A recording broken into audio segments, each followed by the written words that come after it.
Valentine's day special thali just 399 rupees. Welcome to Kasturi restaurant. এই Valentine ডেতে Kasturi restaurant নিয়ে এলো তোমাদের জন্য স্পেশাল থালি, যেটাতে থাকছে বাসন্তী পোলাও, বেগুনি, ছানার ডালনা, মটন সহ চাটনি, রসগোল্লা, পাঁপড় আর স্যালাড। 7 তারিখ থেকে শুরু হয়েছে এই অফারটি, চলবে 15ই ফেব্রুয়ারি পর্যন্ত। এছাড়াও আলাকার্ট মেনুতে থাকছে কচু পাতা চিংড়ি, ডাব চিংড়ি, ফিশ, চিকেন এবং আরও অনেক অপশন। আমি প্রথমেই ট্রাই করেছিলাম তাদের বাসন্তী পোলাও আর মটন কষা। পোলাওয়ের সেই মিষ্টি টেস্ট আর ফ্লেভার, সাথে এই সফট মটন, জাস্ট অসাধারণ।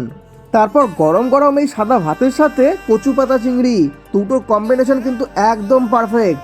খেতেও ছিল ভীষণ টেস্টি। তোমরাও যদি এই ভ্যালেন্টাইন্স ডে ডিনারটা মেমোরেবল বানাতে চাও আর এত সব ভালো বাঙালি খাবার ট্রাই করতে হলে নিজের পার্টনারের সঙ্গে অবশ্যই চলে আসো কস্তুরি রেস্টুরেন্টে। দেয়ার লোকেশন সেবক রোড, পাঞ্জাবি পাড়া, শিলিগুড়ি।